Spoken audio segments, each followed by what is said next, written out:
इस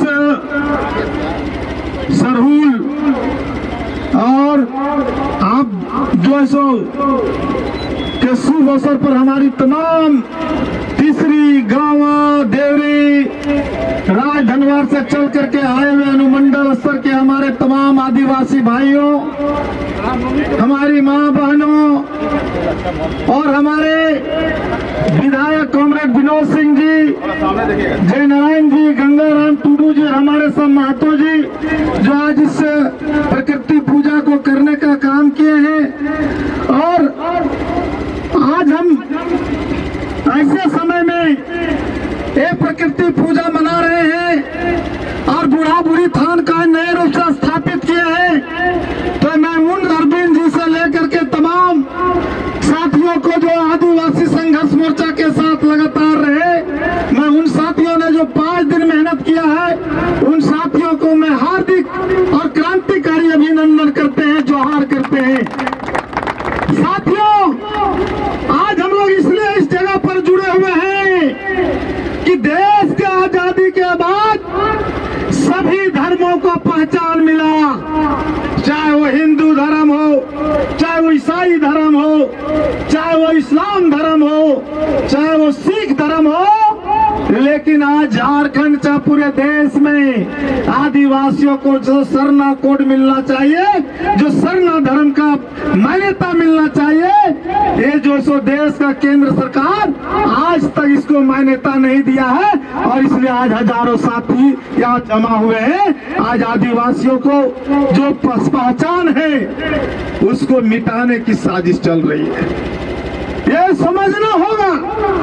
आज आप देख रहे हैं कि झारखंड में हमारे श्री हेमंत सोरेन जी जो आदिवासियों के लिए, मूल वासियों के लिए जो काम किया, आज जो लगातार आज जो सो अबुआ आवास, जो हमारे देश के प्रधानमंत्री, भाजपा के लोगों ने प्रधानमंत्री आवास बंद कर दिया, तो हमारे हेमंत सोरेन जी ने अबुआ आवास देने का काम किया। अबुआ आवास का मतलब अपना आवास, लेकिन भाजपा के लोगों को यह मंजूर नहीं था।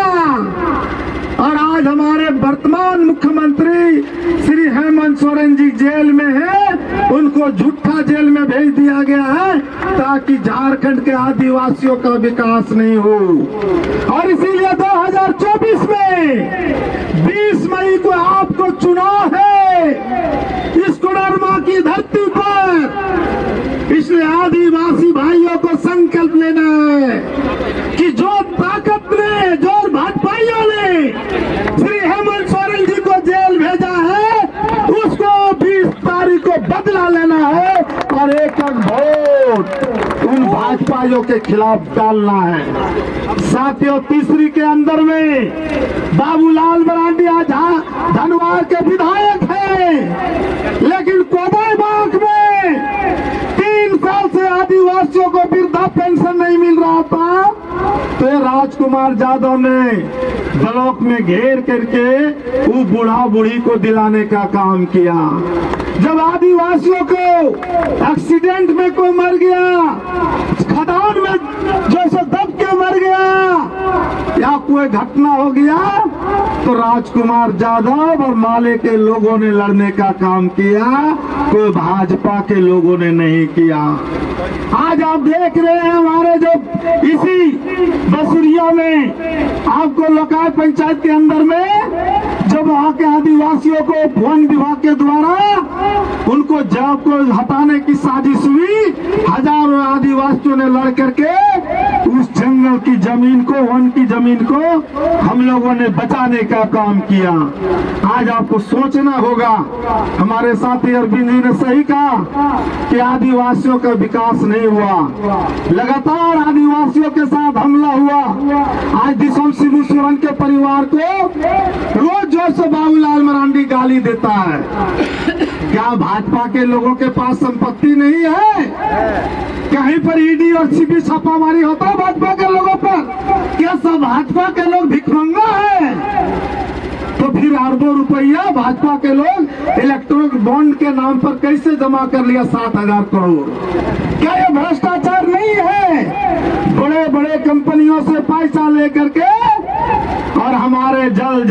जमीन को मिटाने की साजिश हो रही है। हमारे जमीन पर उद्योग लगाया जा रहा है, आदिवासियों को बेदखल किया जा रहा है, सीएनटी कानून को खत्म करने की साजिश चल रही है। 2022 में वन अधिनियम आया है, जिस अधिनियम से जंगल में आप पत्ता नहीं चुन सकते हैं, पत्ता नहीं ला सकते हैं, लकड़ी नहीं काट सकते हैं, और इस कानून के खिलाफ पूरे देश में आवाज उठ रहा है। अभी छत्तीसगढ़ में लाखों आदिवासी लड़ रहा है। जब से भाजपा का सरकार आया है 300 एकड़ में जंगल से आदिवासियों को हटाने की साजिश चल रही है और 1 लाख आदिवासी जंगल से बेदखल हो जाएंगे। उनके जमीन, उनके गांव खत्म कर दिया जाएगा।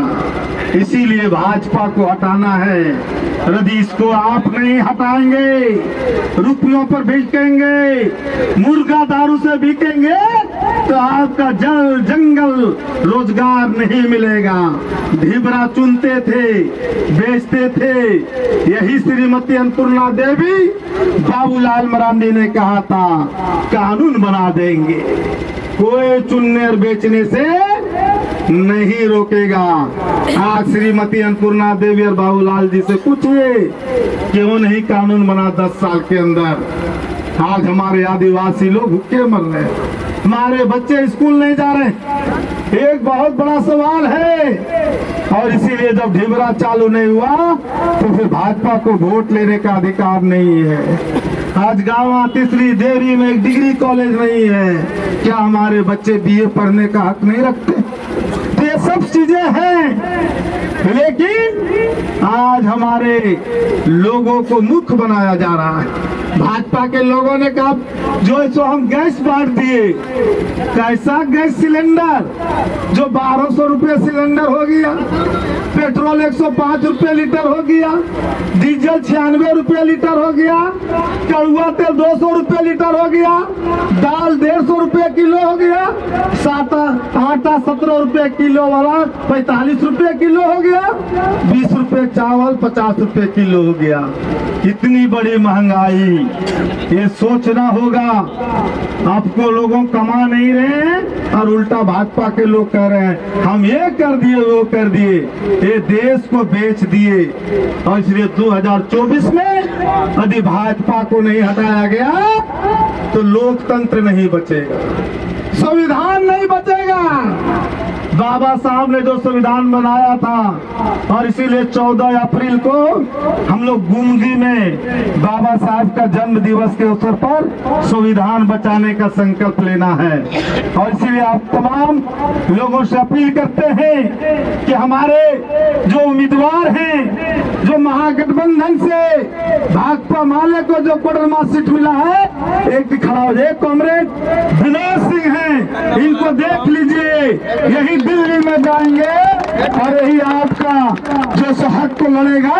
जिस तरह से झारखंड के अंदर में जहां भी आदिवासियों पर हमला हुआ, ये जो छाती तान कर खड़े हुए, चाहे सरकार किसी की भी रही हो, लेकिन गरीबों के पक्ष में, चाहे वो राशन कटौती का सवाल हो, चाहे पुलिसिया जुल्म का सवाल हो, हमेशा सीना तान करके लड़े हैं। इसलिए इनको इतना वोट दीजिए कि लाखों वोट से दिल्ली पहुंचे और उसको भाजपा को तीसरी और कोडरमा से जमानत जब्त करा दीजिए।